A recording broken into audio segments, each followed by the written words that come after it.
Olá, nono ano. Estamos na nossa 10ª semana, capítulo 6, China, potência do novo milênio, página 187. Página 188, o dragão vermelho, o grande dragão vermelho. Por que que a China é chamada do grande dragão vermelho? Tá? Por conta do quê? Da mitologia chinesa, tá? Era assim que os antigos imperadores intitulavam o país, tá? Por conta do quê? Por conta do grande crescimento econômico, tá? Que a China tem e vem tendo durante todo o milênio. Então, vamos marcar todo esse primeiro parágrafo. Localização espacial, dimensões gigantescas. Vamos marcar o primeiro parágrafo que diz que a República Popular da China, né, apresenta a terceira maior em extensão territorial. A primeira é Rússia, a segunda é Canadá, a terceira China, quarto Estados Unidos e Brasil em quinto lugar, tá? Então, vamos marcar todo o primeiro parágrafo, tá? Da localização espacial e dimensões gigantescas, página 188. Página 189, população e políticas nacionais. Vamos marcar o último parágrafo, que fala do final da década de 1970, percebendo os problemas sociais e políticos urbanos, o governo passou a impor a política do filho único. Bom, deixa eu explicar para vocês o que foi a política do filho único. A política do filho único, tá? Foi inventada pelo governo da República Popular da China, tá? Em 1970. A política do filho único foi lançada pelo governo chinês no final da década de 1970, tá? Por Mao Tse-tung, que era, tá, o presidente na época do país, tá? Que constituía que o casal só poderia ter um filho só. Casais que tinham mais de um filho eram punidos com severas multas, tá? Na China rural, a maioria da população podia ter o segundo filho, principalmente se o primeiro fosse mulher, tá bom? Em outubro de 2015, a China anunciou um plano de governo para abolir a política do filho único, permitindo que todas as famílias tenham 2 filhos. Então, vamos marcar o último parágrafo da página 189, que continua na página 190 falando disso, tá? Aqui, ó, vamos marcar o primeiro parágrafo. E as consequências foi o quê? Né? A maioria só tinha homens. Por que que a maioria das mulheres só tinham homens? Porque na China, quando os pais ficam velhos, quem é obrigado a tomar conta dos pais são os filhos. Então, a maioria das mulheres tinham filhos. Vamos marcar também o terceiro parágrafo, quando fala que em 2015, tá? Essa política acabou, ok? Acabou por quê? Porque a população... a política do filho único foi porque a China é um dos países mais populosos do mundo, junto com a Índia, na Ásia, tá? Ainda na página 190, vamos marcar povoamento escasso, né? A distribuição espacial da população chinesa é bastante irregular, tá? A gente pode observar aqui no mapa, tá? Algumas províncias chinesas que são, tá? As zonas D. Presta atenção, aqui são algumas províncias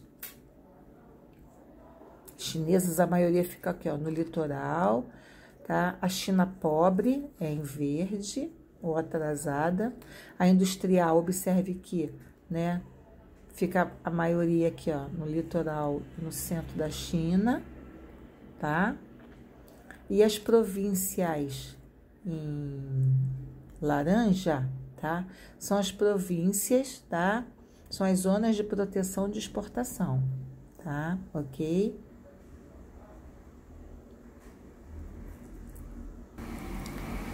Bom, página 191, a continuação do povoamento escasso, tá? Povoamento escasso. E esse povoamento escasso, gente, é importante vocês saberem, tá? Que fez com que a China, no litoral dela, fizesse as ZEEs. O que são as ZEEs? São as zonas econômicas especiais. O que são as zonas econômicas especiais? Tá? É uma geografia, tá, gente? De um país que apresenta uma legislação de direito econômico e direito tributário diferente do resto do país, para atrair capital interno, tá, e estrangeiro, para incentivar o desenvolvimento econômico da região. Por que para incentivar o desenvolvimento da região? Por quê? Por causa da política do filho único, tá? A mão de obra estava o quê? Diminuindo, tá? E com isso, o governo chinês implantou as zonas econômicas especiais para desenvolver a região. Página 192, olha aqui o mapa da densidade demográfica. A densidade demográfica é o número de habitantes. Observe que a maioria dos habitantes se concentram aqui no litoral e no centro da China, tá? Então, vamos para a página 192, a potência econômica do grande império ao socialismo. Então, vamos marcar o último parágrafo, quando fala que no início do século XX ocorreram diversas tentativas de diminuir, tá, valores tradicionais chineses e a tentativa internacional sobre a China, entre elas a revolta dos Boxer. O que foi a revolta dos Boxer? Foi um conflito ocorrido na China, tá, nos anos de 1899 a 1900, onde um violento grupo nacionalista lutava contra a presença de estrangeiros no seu território, tá? Ok? Bom, esse último parágrafo tem continuação na página 193. Página 193, a continuação, tá? Quando fala, tá, da proclamação da República Chinesa, tá? É Kuomintang, tá vendo aqui, ó, Kuomintang, tá? É um partido nacionalista chinês na década de 1970, tá? Então, Kuomintang, presta bem atenção, é um partido, tá, nacionalista chinês, tá bom? Quem é o presidente desse partido é Johnny Chiang, tá? Ok? Então, vamos marcar a continuação.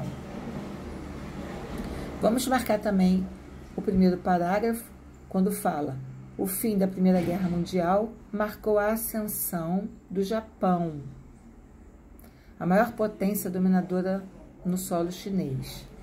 No poder, Sun Yat-sen, no Partido Nacionalista, né, Kuomintang, tá? Então, saiu John Chiang, entra Yat-sen, e que era, tá, pressionado pelos dois lados, tanto pelos chefes militares locais, quanto, tá, pressionado pela autonomia chinesa. Vamos marcar. Vamos marcar também o segundo parágrafo que diz: a partir de 1919, houve diversos surtos e agitação da população. Tá? Aí, houve o Tratado de Versalhes. Tá vendo, ó? Tratado de Versalhes. O que foi o Tratado de Versalhes?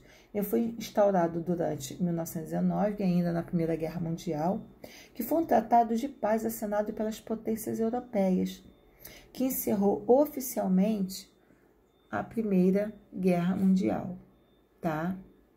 E aí foi criado o PCC, o Partido Comunista Chinês, ok? Vamos marcar. Vamos marcar também o último parágrafo, quando fala: derrotada as cidades de Pequim e Xangai, o Partido Comunista foi liderado por quem? Mao Tse-tung. Mao Tse-tung é esse que está na foto aqui, tá? Então, Mao Tse-tung entra, tá? E ele, em 1971, cria a República Soviética da China. E embaixo da foto, em 1971, o Japão invade a Manchúria. Manchúria, gente, é uma vasta região do leste da Ásia, que atualmente inclui o extremo nordeste da China, tá? Com a Longa Marcha. O que foi a Longa Marcha? A Longa Marcha foi uma retirada de tropas do Partido Comunista Chinês, o Exército de Libertação Popular, para fugir à perseguição do exército de Kuomintang, tá bom? Que vamos marcar esse último parágrafo que continua na página 194. Ok?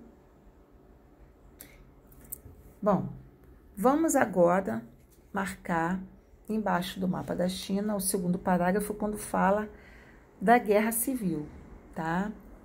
Então, gente, é importante saber que houve o que foi a guerra civil. A guerra civil é de pessoa com pessoa, não é exército contra exército. Então, ressurgiu toda a força, mas agora, tá? Novos contornos. O nacionalista contavam com o apoio dos Estados Unidos, tá? Então, os Estados Unidos estavam, por quê? Porque a União Soviética estava querendo que a China fosse o quê? Socialista. E os Estados Unidos queriam que a China fosse o quê? Capitalista. Mas não adiantou de nada. Como vocês estão vendo aqui, os comunistas não contavam com o apoio, tá, logístico da União Soviética, embora gozasse do apoio político desta. Mesmo assim, o Exército Popular Guerrilheiro de Libertação avançou dedicadamente, atacando e encurralando as tropas, né, de Kuomintang. Kuomintang, como eu falei para vocês, é um partido nacionalista chinês. E aí eles criaram, em 49, a OPCC, a República Popular da China, tá? Vamos marcar também o terceiro parágrafo, quando fala. Aí o Kuomintang saiu, perdeu o poder, né? O que ele foi? Ele foi para a ilha de Formosa, Taiwan, instalando o governo da China nacionalista, que ele não conseguiu fazer na China. Então, ele foi para uma ilha da Ásia chamada Taiwan. Página 195, modelo de industrialização soviética. Com isso, a China adotou o modelo soviético, tá? Então, o que é o modelo soviético? Ele introduziu o quê? O socialismo, tá? Na China. O que é o socialismo? O socialismo é todo mundo ser igualitário, tá? Todo mundo é igual. Não tem melhor e não tem, tá, pior. Todo mundo é igualitário, ok? Já falei que a região da Manchúria é uma vasta região no leste da Ásia, atualmente inclui o extremo nordeste da China, tá? Então, tudo começou aqui, na Manchúria, tá? No nordeste da China. Ainda na página 195, a Revolução Cultural. Vamos marcar todo esse parágrafo. O que foi a Revolução Cultural? Foi uma profunda campanha política e ideológica levando a cabo, a partir de 1966, a República Popular da China, pelo então líder do partido Mao Tse-tung, cujo objetivo era neutralizar a crescente oposição que lhe faziam, tá? Então, essa revolução passou a ser foco de quê? De críticas, tá?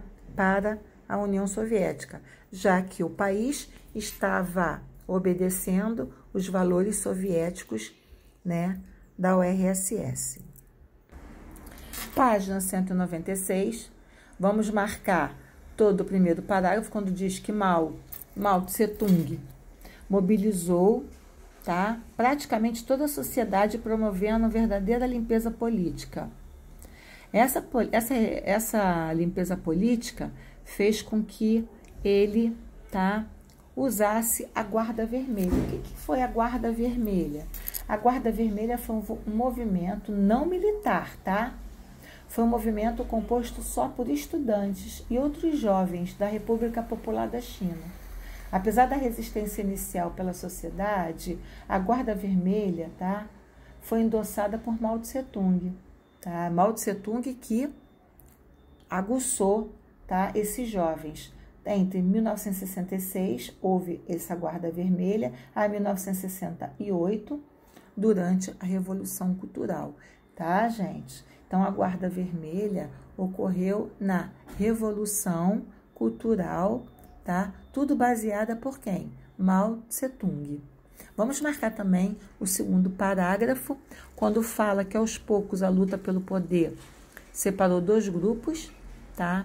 A Guarda Vermelha, liderada por Liang Biao, tá? E o PCC, tá? Por Deng Xiaoping, ok? Vamos marcar também a abertura para a economia de mercado, o último parágrafo. Em 1976, morre Mao Tse-tung, tá? Mao Tse-tung morre em 1976, tá?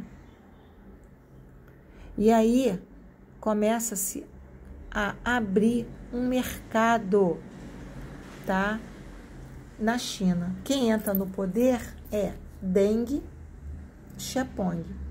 Então, quando Mao Tse-tung morre em 1976, em 1977, Deng Xiaoping entra no poder da China e começa a ter várias medidas econômicas para a China.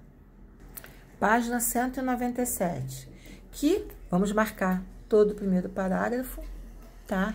Que modelos econômicos são esses? Olha só, o fim da comuna popular, libertação de pagamento de salários diferenciados, introdução controlada de conceito, libertação aparentada de capitais e tecnologia, autonomia das empresas, tá? Incentivação e aquisição. Então, hoje, até hoje, de 1977 até hoje, tá? A China é um país socialista, mas com a economia, tá, de mercado, uma economia capitalista. Esse aqui é o Deng Xiaoping, tá? Deng Xiaoping. Foi ele que fez com que a China deixasse de ser. A China era um país socialista, de economia o quê? Planificada, tá? Mas quando Deng Xiaoping entrou, a China continuou a ser, tá, socialista, mas com uma economia de mercado, com economia de países o quê? Capitalistas. Página 198, e a partir daí vieram as ZEEs, tá? Qual é o objetivo das ZEEs, tá? Era o quê? Para atrair capital o quê? Estrangeiro, para incentivar o desenvolvimento econômico o quê? Da região, tá? E aí vieram, ó, em amarelinho, as zonas econômicas especiais. Observe que as zonas econômicas especiais estão todas no litoral chinês. Então, vamos marcar todo o primeiro parágrafo, quando fala, tá, que foi abrindo o quê? As ZEEs.